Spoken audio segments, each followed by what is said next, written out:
recent days, two tech czars have made global headlines over issues that are snowballing into massive controversies and have sparked a debate on free speech and privacy on the one hand and the need for content moderation online and enforcement of accountability on the other. We are talking about the arrest of Telegram founder Pavel Durov by French authorities and some sensational allegations made by Facebook founder and Meta CEO Mark Zuckerberg against the Biden administration in the United States. Let's start with Pavel Durov. French authorities arrested the tech billionaire entrepreneur who is the co-founder and CEO of the secure messaging app Telegram at the Le Joubourg airport near Paris last Saturday. French officials say Durov was arrested as part of a preliminary police investigation into allegedly allowing a wide range of crimes due to a lack of moderators on Telegram and a lack of cooperation with the police. Telegram says it is absurd to claim that a platform or its owner is responsible for the abuse of that platform. French President Emmanuel Macron too has waded into the debate. Defending the authorities, Macron said Durov's arrest was not a political decision. He added, while France is deeply committed to freedom of expression and communication. In a state governed by the rule of law, freedoms are upheld within a legal framework, both on social media and in real life, to protect citizens and respect their fundamental rights. The curious case of Pavel Durov has sparked global interest in the mysterious tech czar. 39-year-old Durov, cast as Russia's Mark Zuckerberg, was born in the former Soviet Union and went on to study at the St. Petersburg University in Russia. He then co-founded a social media app called VKontakte, which became popular in Russia. According to Time magazine, Durov left Russia after authorities told him to provide users encrypted data. Encryption is a method for safeguarding information and making it accessible only to users exchanging the said information rather than to telecom providers or app owners. In an interview earlier this year, Durov had said, "It was a bit painful because my first company was my baby, but at the same time I understood that I would rather be free. I wouldn't want to take orders from anyone." In 2013, Pavel Durov and his brother founded Telegram, an app built as one that treats users' privacy as being paramount. The app allowed large groups, allowing one group to have up to 2 lakh members. Telegram also syncs with multiple devices. These features give it an edge over apps like WhatsApp. Telegram has since become one of the most used social media apps globally, with over 900 million users as of early 2024. Little wonder then that Durov is now a billionaire.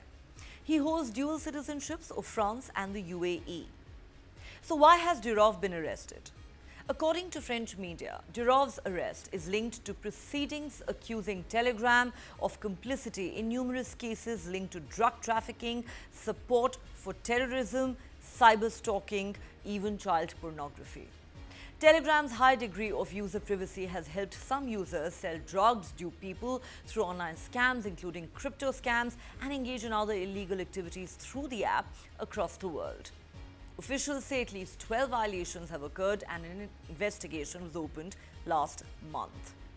Telegram's FAQ section lays down its policy on taking down content. It says we have to process legitimate requests to take down illegal public content within the app.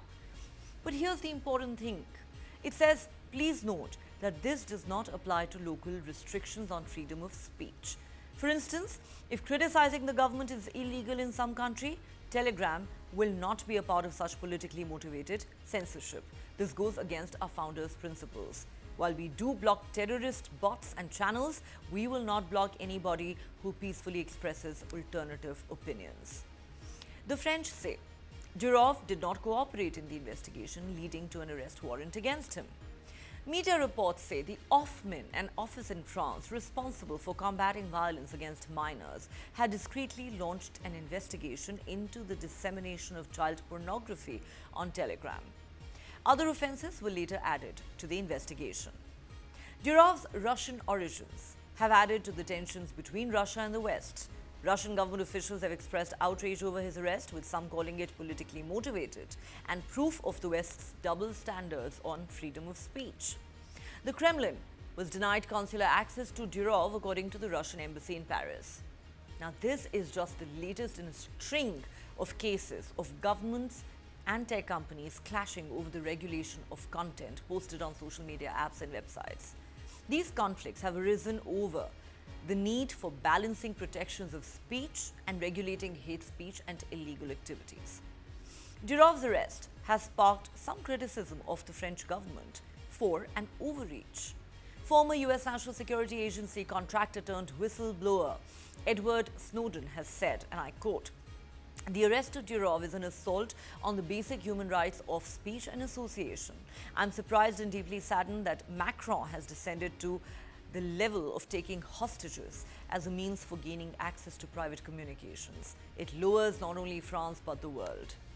Owner of X, Elon Musk too has slammed the arrest and mocked the French authorities while referring to the move as an act of censorship. In April this year, Durov had said some governments had sought to pressure him, but he believed the app should remain a neutral platform and not a player in geopolitics. Telegram's case has similarities with government actions against Meta, which owns Facebook, WhatsApp, and Instagram, and X and other tech giants as well. Earlier this year, a judge of the Brazilian Supreme Court ordered X to comply with its orders against accounts spreading false information deliberately. Ex-owner Elon Musk criticized the order for not being transparent and cited his commitment to free speech for not following the order. Eventually, X shut down its operations in Brazil. In India too, the central government has had some run-ins with WhatsApp over dissemination of fake news. While WhatsApp introduced some changes, it declined to reveal the source of messages, citing security and privacy concerns. Now let's come to Mark Zuckerberg. The Meta boss has said he regrets bowing to what he said was pressure from the Biden administration in the US to censor content on Facebook and Instagram during the COVID pandemic. In a letter sent to a US House Committee chair, he said senior officials, including some from the White House, pressured Meta to remove content in 2021. He says, and I quote, "We made some choices that, with the benefit of hindsight and new information, we would not make today. I believe the government pressure was wrong, and I regret that we were not more outspoken about it." The White House has defended its actions, saying it encouraged responsible actions to protect public health and safety. Zuckerberg also said his company briefly demoted content relating to Joe Biden's son, Hunter, ahead of the 2020 election, after the FBI warned of a potential Russian disinformation operation. The content did not turn out to be part of such an operation, according to Zuckerberg. The question we're asking on Global Lens tonight is this: is this arrest and the crackdown on big tech that we are witnessing, does it amount to censorship and violation of free speech, or is it in fact much needed online content moderation and an instance of holding tech giants accountable? Where does the buck stop? How should governments balance protection of free speech with enforcing accountability for dangerous content online?